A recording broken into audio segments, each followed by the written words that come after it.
In about 3 weeks, there's a new movie coming out, and you may have seen advertisements for this now. It's called Oppenheimer, and it's going to be released widely across the country. It tells the story of how Robert Oppenheimer, working with scientists near Los Alamos, New Mexico, developed and tested the very first atomic bomb on July 16th, 1945.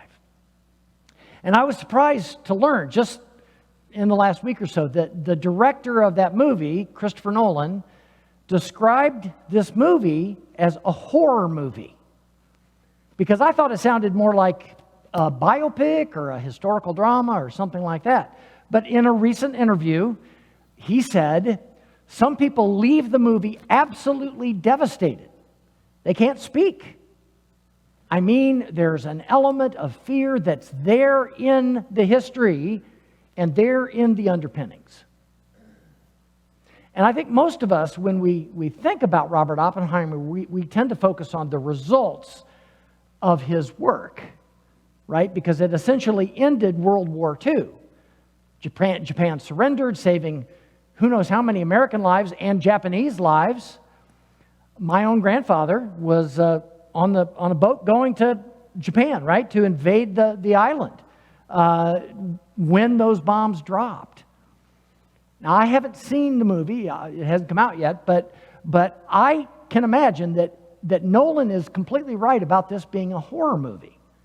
80 years ago, the fear was real. When Pearl Harbor was bombed, the U.S. was not prepared for a world war at all. There was a very real chance that we were going to be defeated on two fronts, both in Europe and in the Pacific. And on top of that, the preparations for that first atomic test were filled with fear and uncertainty.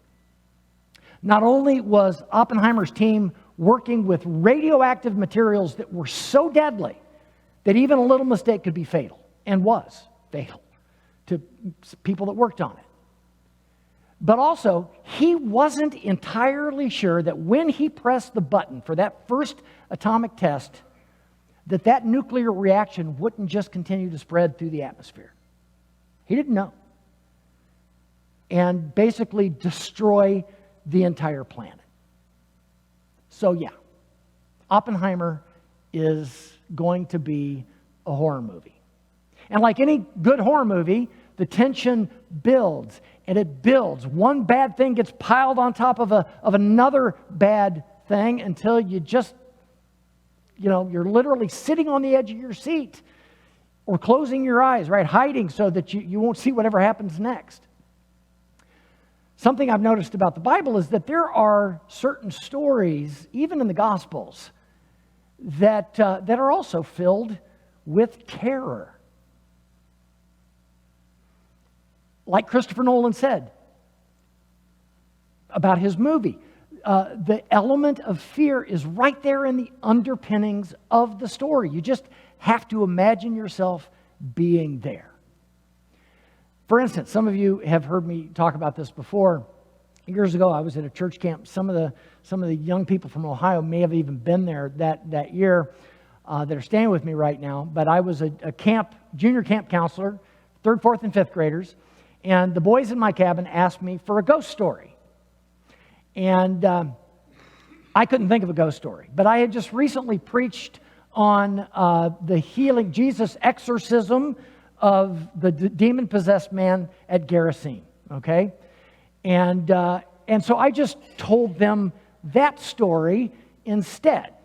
I just amped up the scary parts a little bit. So basically, I described it like this. I described how Jesus and his disciples landed in this Gentile, so it was a strange kind of alien place, crossed the Sea of Galilee to this strange place. They landed at night in a cemetery, right? And I described that there was like an eerie fog floating over the tombstones.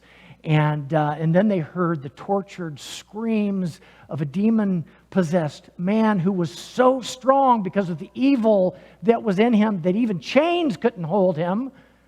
And then I told them how Jesus asked for the demon's name And a voice came from the man's mouth saying, "I am Legion." Needless to say, the boys didn't get a whole lot of sleep that night. Kind of regretted doing that actually later, but here's the thing. We know how that story ends, right? In Jesus' presence, the evil fled. The demons leapt from the man into a herd of pigs, and then they ran headlong into the Sea of Galilee. So the point I was hoping to make with my terrified junior campers was that even in a legitimately scary situation, we're going to be okay. When we have Jesus with us, we have nothing to fear, not even death itself. We can live faithfully and courageously, even in a scary world, even in a dangerous world. The story we're going to read today definitely has an element of terror baked right into it. It's there in the underpinnings. It's a story about the disciples getting caught in a storm on the Sea of Galilee, which seems like it happened a lot to these guys. It seems like every other story in the Gospels is about them getting caught in a storm on the Sea of Galilee. But this particular story actually has an added supernatural element that's not in some of those other stories. In this case, the disciples not only get caught in a storm at night and are scared for their lives, but they also thought they were being chased by a ghost. No, I'm serious. It's in the story. You'll see. So now the reason we chose this story for our Living Dangerously sermon series, which I think we're 5 or 6 weeks into this now, is because in the middle of the story, Peter gets out of the boat and he takes a few steps towards Jesus, who it turns out wasn't a ghost after all. So that's where we thought we were going to go. That's where I thought I was going to go with this sermon. Get out of the boat, right? Have faith. Get out of the boat. But after reading the story again this week and spending some time with it, I'm less inclined to think Peter was more of an example of faith or of living dangerously than any of the other disciples in the boat that night. Like the story about the man with the legion of demons, this is a story about Jesus' goodness and power, not about Peter's faith. In fact, it's the opposite of that. It's the story about how his faith faltered and failed, and really the disciples too.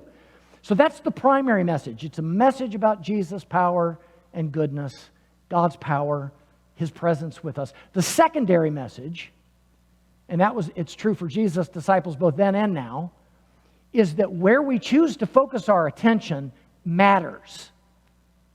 It can mean the difference between living faithfully and courageously in a scary, dangerous world, or sinking into fear and despair. And by the way, I was literally working on this sermon about trusting God in the storm when the storm hit Keokuk on Thursday morning. Literally. And as many of you know, it was terrifying. I just found out, some of you who were here, we forgot all about the dancing ladies in the fellowship hall. I forgot completely that they were in there. And Andrea just asked me today, did you even realize we were there? No, we were too scared ourselves. It was probably the worst storm I've ever been a part of. We didn't know if the church was going to blow away or not. I mean, there's no basement to go into, no shelter. I thought it was just going to be one of those entertaining storms. I could go to the door and watch, and so I go as it's starting and open up the door, and the transformer blows up in the parking lot. Literally, the second I did that, less than a minute later, the dumpster blows by about 50 miles an hour, and it was really courteous, too. It went right up the lane, right between all the cars, all the way across the parking lot. Didn't hit a thing. It was amazing. But it was scary. That's why I think the story that we're going to read right now might strike some chords this Sunday that it wouldn't have a week ago. So let's go ahead and take a look at Matthew chapter 14, verses 22 through 33. Immediately, he made the disciples get into the boat and go on ahead to the other side while he dismissed the crowds. And so the setting here, the context is that hundreds, thousands of people have followed him into the wilderness to listen to him teach, and he has just fed them all, right? 5,000 people. He's fed them all, and now he wants some time alone. And he sends them away. And after he dismissed the crowds, he went up the mountain by himself to pray. This is another example of Jesus doing the introvert thing, going off to be rejuvenated by himself, right? When evening came, he was there alone. But by this time, the boat, battered by the waves, was far from the land, for the wind was against them. And early in the evening, he came walking towards them on the lake. But when the disciples saw him walking on the lake, they were terrified, saying, "It is a ghost!" And they cried out in fear. But immediately Jesus spoke to them and said, "Take heart, it is I. Do not be afraid." Peter answered him, "Lord, if it is you, command me to come out to you on the water." He said, "Come." So Peter got out of the boat, started walking on the water, and came towards Jesus. But when he noticed the strong wind, he became frightened, and beginning to sink, he cried out, "Lord, save me." Jesus immediately reached out his hand and caught him, saying to him, "You have little faith. Why did you doubt?" When they got into the boat, the wind ceased, and those in the boat worshipped him, saying, "Truly, you are the Son of God." Now, I don't know if I was in a mood this week or what, especially when I first started early in the week reading this story, but what I saw in this story is what I think is a really good metaphor for life in this world. Okay? We're going along relatively unscathed, and the next thing you know, Thursday morning happens, right? And just when you think it can't get any worse, something else happens too. In this case, the disciples are caught in a bad storm, and the next thing you know, there's a ghost chasing them. A phantom is chasing them through the storm. I mean, that doesn't get much worse than that. In other words, life in this world is more like a horror movie than, say, a romance. That wouldn't be so bad. Or a comedy. Or, again, a historical drama. One bad thing gets piled on top of another bad thing until we're pretty sure we can't take any more. Now, of course, that doesn't mean we don't sometimes try to be brave. I love how in this particular story, Peter goes for it. He does. While all the other disciples are freaked out and they're glued to their seats, right? They're not going anywhere. Peter makes his move. He says, "Lord, if that's really you, command me to come out to you on the water." I'd like to think I'd be that guy, right? Who would do that. I'd like to think I would say to Jesus, "Let me come out to you, that then I could show the world how faithful and courageous I am." And then, probably like Peter, I'd also notice the wind and the waves, and I'd think to myself, "What am I doing? I'm going to die." I'm glad Peter had the courage to get out of the boat. But I'm also glad Matthew tells us what happened next, because he doesn't beat around the bush. Peter sank into the water. He was overwhelmed with fear, just like anybody would be in the middle of that situation. Because the truth in this world is that life can be scary and bad things happen. As many of you know, I was lucky enough to inherit a sleep disorder from my dad, who's here today, by the way, so he gets to hear me talk about this here.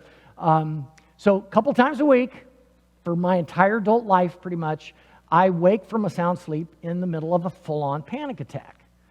And most of the time, I fly up out of bed, certain that I'm either dying or that the world is coming to an end, or both.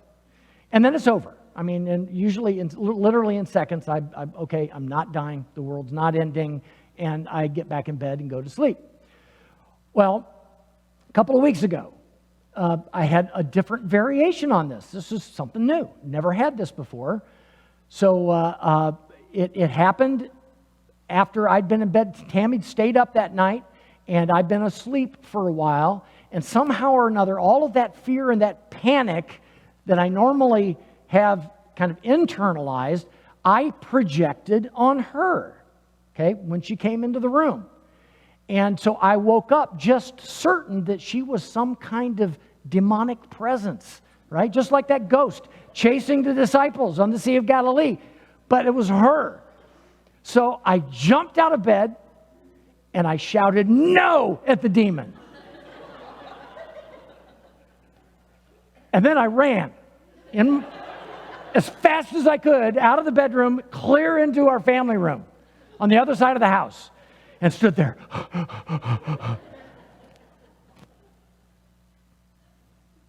If you don't think life is like a horror movie, just ask Tammy what sleeping with me in the same bed has been like every night.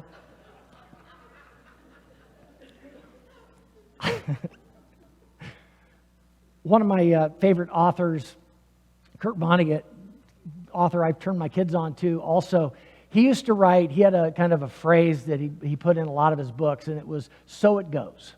So it goes, right? And he would say that anytime something awful, something tragic happened in his books, and a lot of bad, tragic things happened because a lot of bad, tragic things happened in his life. He was pretty cynical about the world, and he had good reason to be. So a little of his backstory. He was a POW in World War II being held in Dresden, Germany when it was firebombed by the Allies. He witnessed, there were more people, I think as many or more people killed by that firebombing in Dresden than were killed in Hiroshima by the atomic bomb. So saw that, witnessed the horrors of war firsthand. Later on, his sister died of cancer at the age of 41.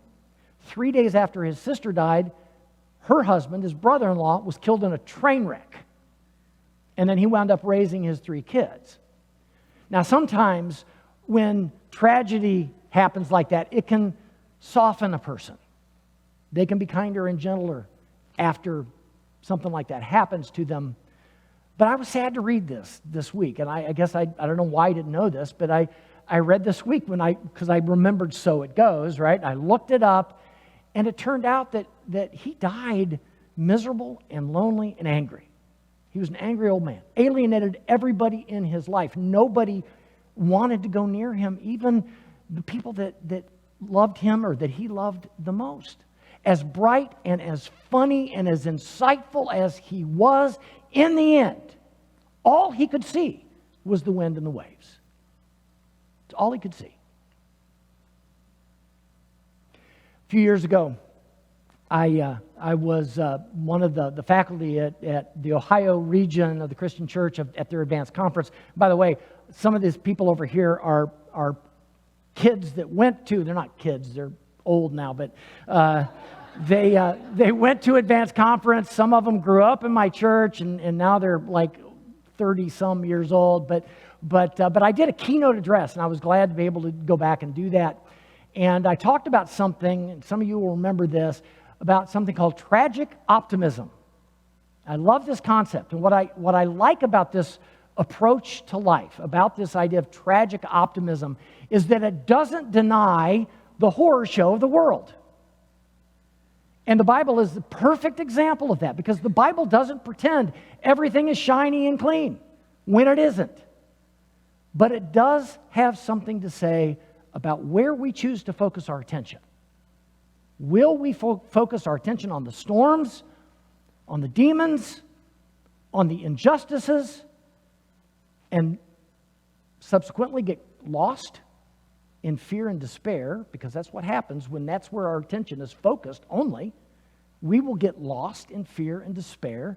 Or will we trust in God and then work to overcome that other stuff?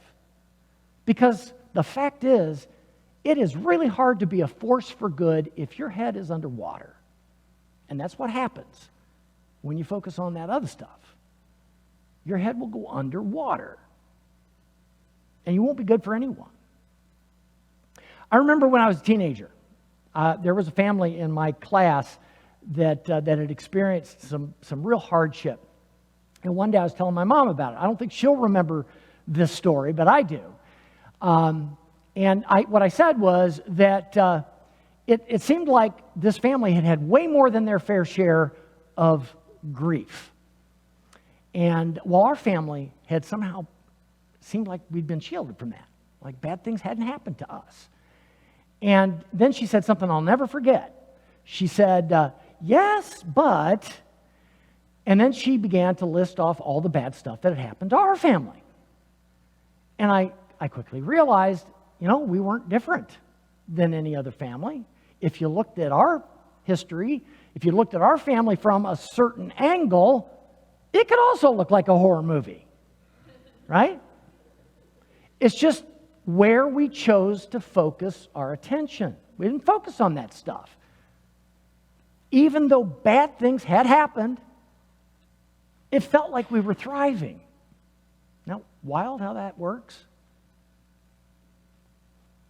That night on the boat, with the wind blowing and the waves crashing, the ghostly figure on the water shouted out to the frightened disciples. He said, "Take heart, it is I. Do not be afraid." Something I learned this week is that when Jesus said, "It is I," that phrase is actually a translation from the original Greek, and the phrase there is ego eimi, which can also be translated, or probably should be translated, I am. Okay? The earliest Jewish Christians would have known exactly what that meant. So it would have been, take heart, I am. Do not be afraid. The same God who met Moses in the burning bush. And when Moses said, "Who should I say sent me?" Tell him I am is there. Same God who did that. Same God that delivered the people of Israel from slavery in Egypt. The same God that was with them and protected them and provided for them in the wilderness was now with the disciples there in the midst of the storm. I am was there.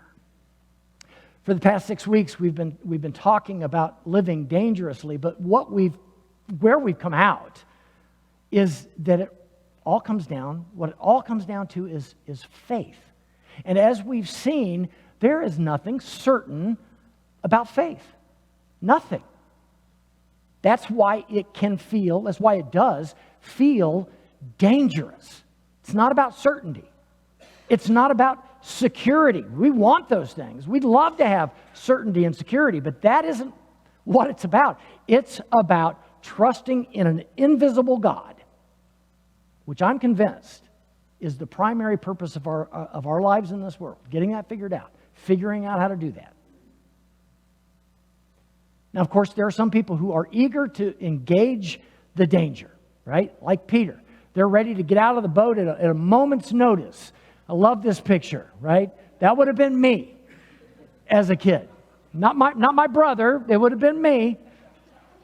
There's some people that want to go big. And at this point, I'm not sure if that makes them braver or stupider than everyone else in the boat. What I do know is that panic and fear don't work. They don't work. Like Peter, when you take your eyes off Jesus and when you focus on the wind and the waves, you're going to sink every time. That's what fear does. On Friday morning, I was cleaning up from the mess from the storm on Thursday, and we're still got a lot to do. But I was listening to my 5,000 song playlist, okay, that I've been curating now for the last 50 years.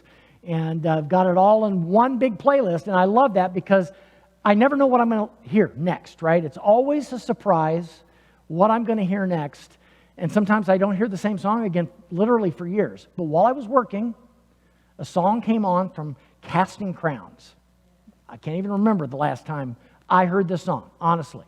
So there I am on Friday morning, sweaty mess, cleaning up this mess, and the song Praise You in the Storm comes on.